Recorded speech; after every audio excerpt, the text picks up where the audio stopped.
Hello everyone and welcome back to the channel. If this is your first time here, welcome. My name is Elisa. In this video I wanted to discuss a little bit more in detail my number one savings goal for 2023, which is to save $10,000 across all of my savings accounts.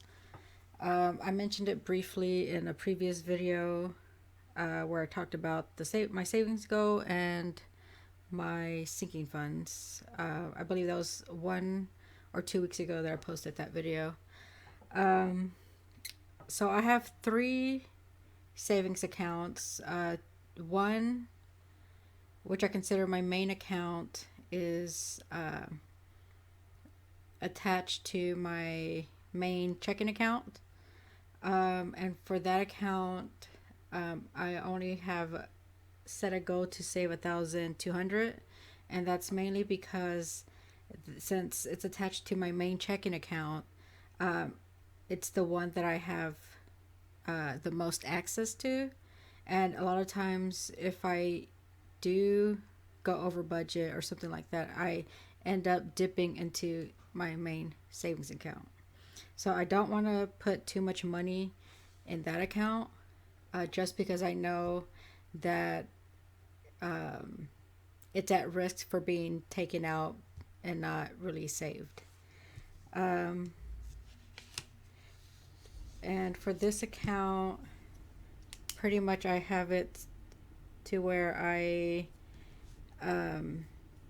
automatically get $50 deposited, and I get paid bi-weekly, so over the course of the year that's 26 deposits, and that's a total of, hold on one second,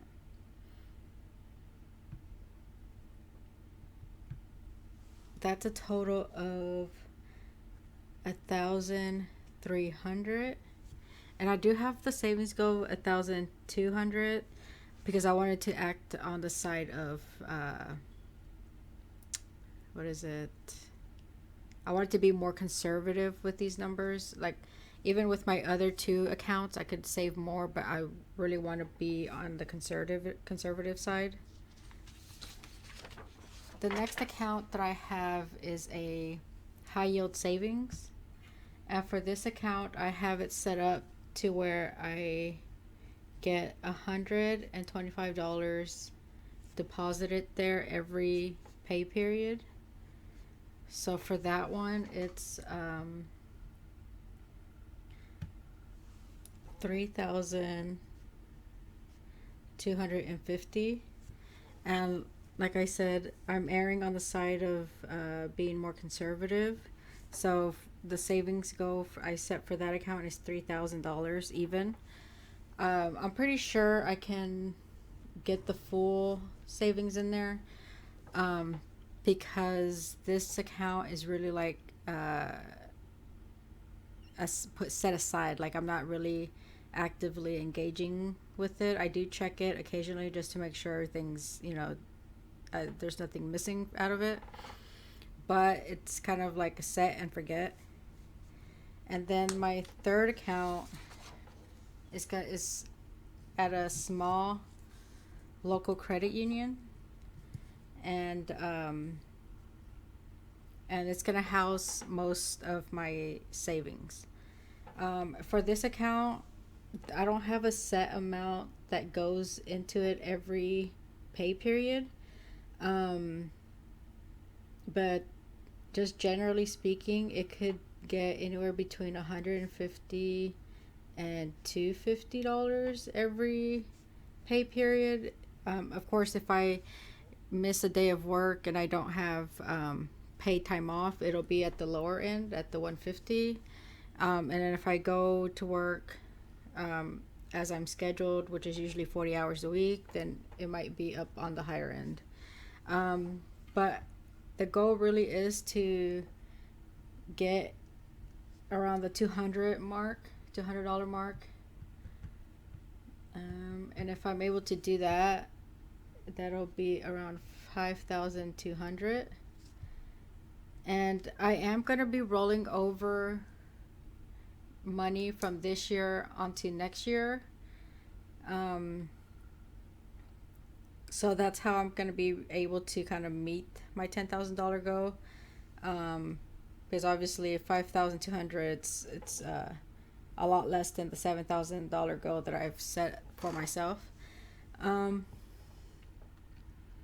but yeah, each of these accounts are going to have a little bit of something roll over. This account's going to have, I don't want to be, well, I don't know. Maybe I'll have 2,500. I don't want to fill this chart out until the beginning of the year, just because I am still putting money into these different savings accounts. But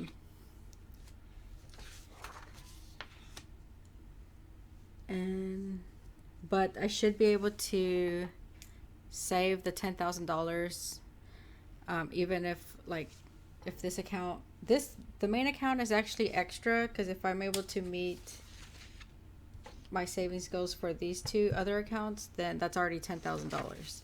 So this one is just an extra.